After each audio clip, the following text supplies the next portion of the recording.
If you believe the stories, mankind's pride gave rise to the Darkspawn. Countless in number and toxic to all life, Darkspawns search endlessly for an archdemon. When they find one, Darkspawn armies surge up from their corrupt barrows beneath the ground, and a blight begins. Grey Wardens are the only warriors capable of destroying an archdemon, and history always honors the one who sacrifices all to kill the beast. In the fifth blight, the Warden was the hero of Ferelden, a mage living in the Circle Tower at Lake Calenhad. Drawn into an escape plot by another mage, the hero became snared in the Circle's dangerous politics.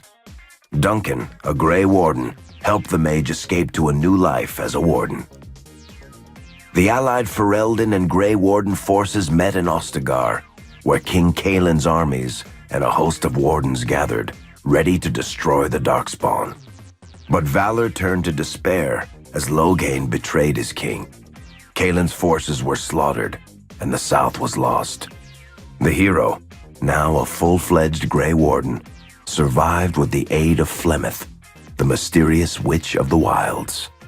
Joined by Flemeth's daughter, Morrigan, and a Grey Warden named Alistair, the hero set out to build an army strong enough to abolish the Blight.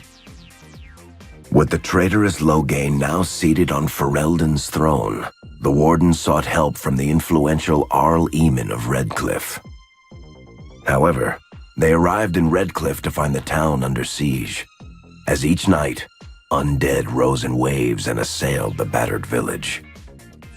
With the hero's help, the people of Redcliffe stood fast against the undead horde. The Wardens reached Arl Eamon's castle only to find the Arl lying at the edge of death, and his court fallen into madness. To save his father's life, Eamon's young son, Connor, had made a deal with a demon and quickly fallen victim to its possession. Connor's life was sacrificed to end the demonic threat to Redcliffe. But deals with demons are never straightforward. The demon agreed only to save Eamon's life, not restore him to health. Arl Eamon needed a miracle to recover. The hero located an urn containing the sacred ashes of Andraste, which were said to cure any ailment. The urn was protected by ancient traps, tests of will, and a dragon-worshipping cult that wanted to twist the urn's power to its own ends. The cultists encouraged the hero to profane the ashes with dragon's blood, which caused the urn and its contents to shatter. With a pinch of the ashes, the hero restored the Arl to health. Informed of Loghain's treachery, Eamon swore his political and military support. The circles of Magi are bound by oath to aid the Grey Wardens in times of blight. However, Lake Calenhad's tower could offer little help. One of its mages, Uldred, had become possessed by a pride demon and was twisting other circle mages into abominations. The hero brought the tower under control using the rite of annulment to eliminate every mage. Grateful for the help, the tower's Templars joined the Warden's army. The allies gained at the Circle were not the only soldiers to join the Warden's forces, however. Dalish elves don't usually make alliances, but even deep hatred can be set aside in the face of oblivion. An ancient curse was destroying Ferelden's largest Dalish clans, turning the elves into werewolves. Zathrian, the clan's keeper, claimed that the cure required the heart of the great wolf, Witherfang. Years before, Zathrian himself had afflicted a group of humans with the curse that now ravaged his clan. As long as he lived, the curse endured. The hero eliminated the werewolves and forged an alliance with the Dalish, who immediately joined the Warden's army. Blights may happen hundreds of years apart, but the dwarves who live below the surface of Thedas fight Darkspawn every day. No one is better schooled in battling Darkspawn than the warriors of Orzammar, except perhaps their allies of old, the Grey Wardens. The hero arrived in Orzammar in the wake of King Endrin's death to find political factions fighting for control of the dwarven capital. Only the vote of a venerated paragon could break the deadlock to elect a ruler, and order the dwarves to honor their Grey Warden treaty and join the battle against the new blight. The hero set off to find a paragon named Branka, who had disappeared into the deep roads in search of a legendary artifact, the Anvil of the Void, created by the renowned smith Caradon to forge mighty war golems. With Branka's help, the hero restored the Anvil of the Void, and a small army of powerful golems joined the Warden's forces. The hero emerged from the deep roads with a master-forged crown to bestow the Paragon's favor upon whichever rival candidate would be crowned king. Balin, the youngest son of King Endrin who was suspected of foul play, or Haramont, the aging traditionalist backed by the Dwarven Assembly. Lord Haramont claimed the crown of Orzammar. His traditionalist values keep dwarves first in all things, and safely as far underground as possible. With Dwarden's strength now bolstering the Warden's army, the hero had to deal with Loghain so Ferelden could stand unified against the Darkspawn before the Blight swallowed the world. The kingdom of Ferelden stood divided. While some nobles supported Loghain's regency, others condemned his inaction against the Darkspawn.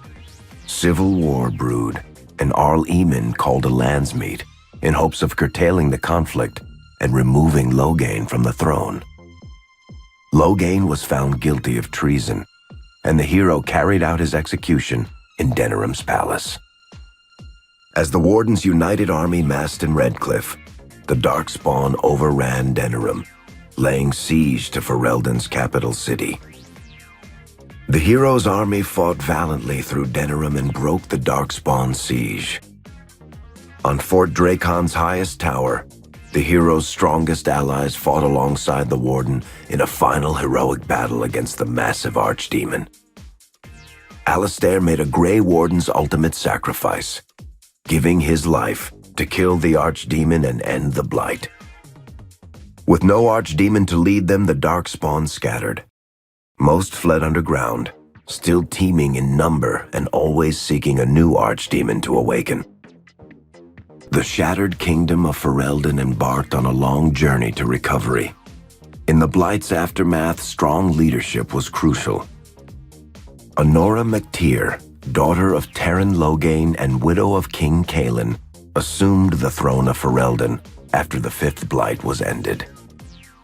Ferelden still stands, as obstinate and resolute as the Dog Lords ever are, but the events of the Fifth Blight loom over it as the nation rebuilds.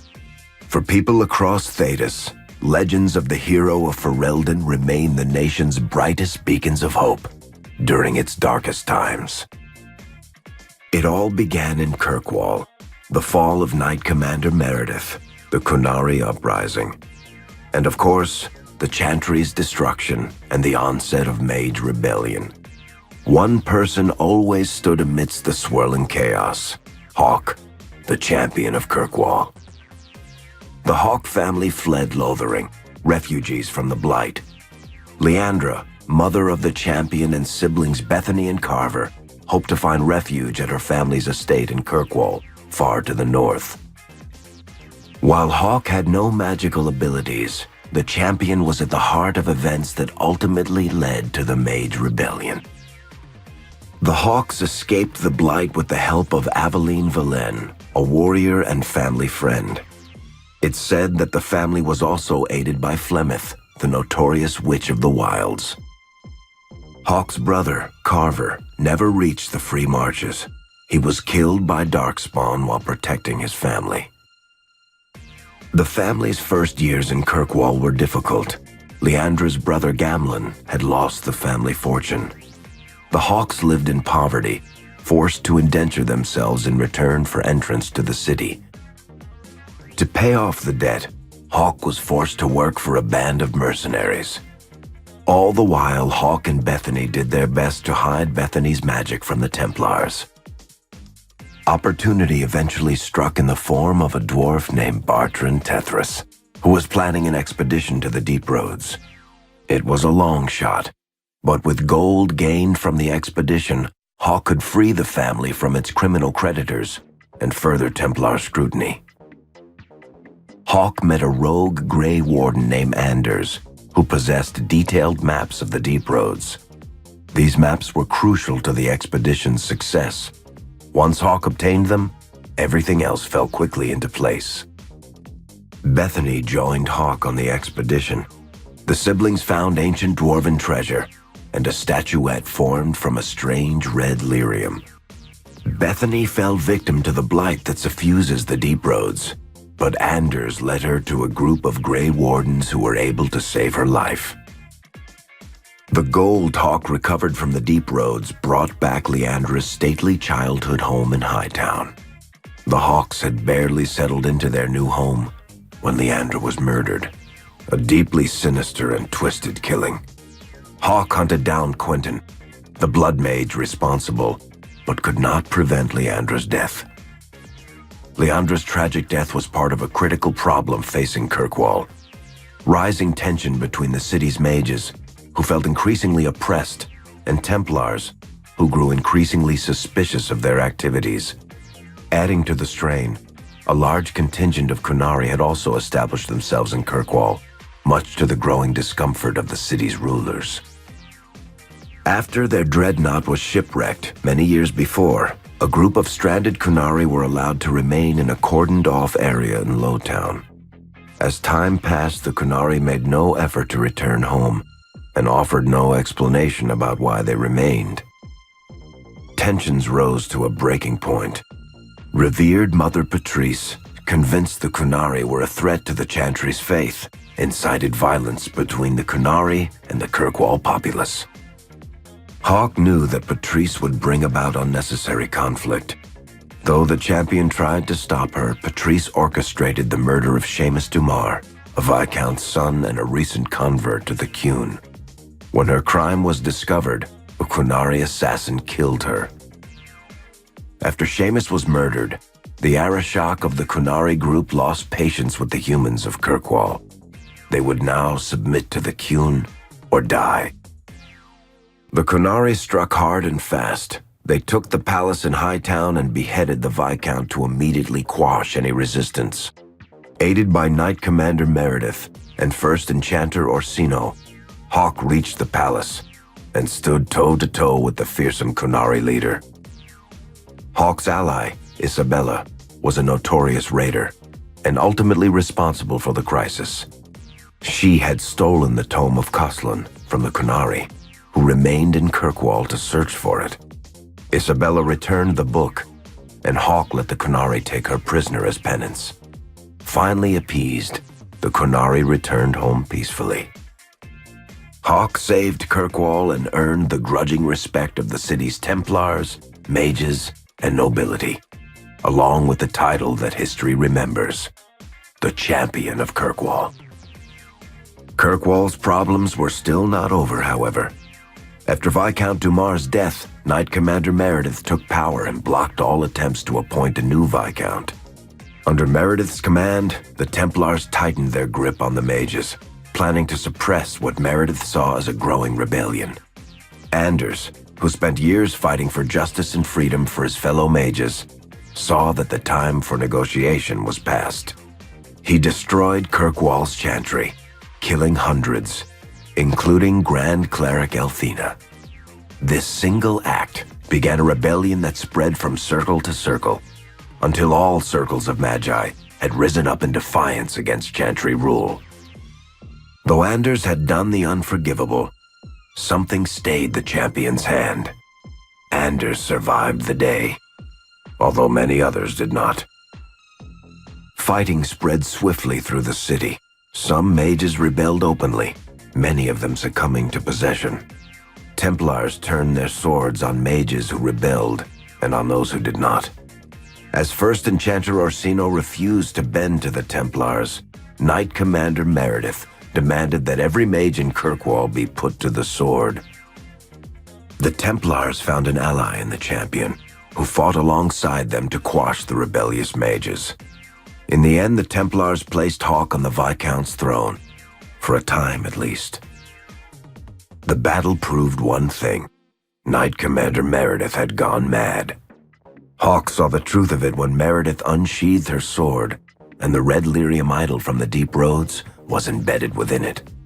The blade fueled her hatred and paranoia, as it had for months. After a horrific battle, the red lyrium of the Knight Commander's sword consumed her as she died. Meredith became a statue, her face a frozen mask of horror. Little is known of the champion since that final battle. However, Hawk's story lives on in legend and song. Memories of the indelible changes the champion of Kirkwall brought to the face of Thedas. The Mage Rebellion in Kirkwall was felt throughout Thedas, the news spreading like wildfire. The Templars clamped down in response, but each new restriction only made things worse. Led by Grand Enchanter Fiona, the mages voted for independence. The Circle of Magi would govern itself, without the Chantry and especially without the Templars. The result was cataclysmic. 2 circles were destroyed, those within killed to the last mage, before the rest fled into the wilderness. Perhaps the mighty Empire of Orlais could have intervened in the war before it began, but that was not to be.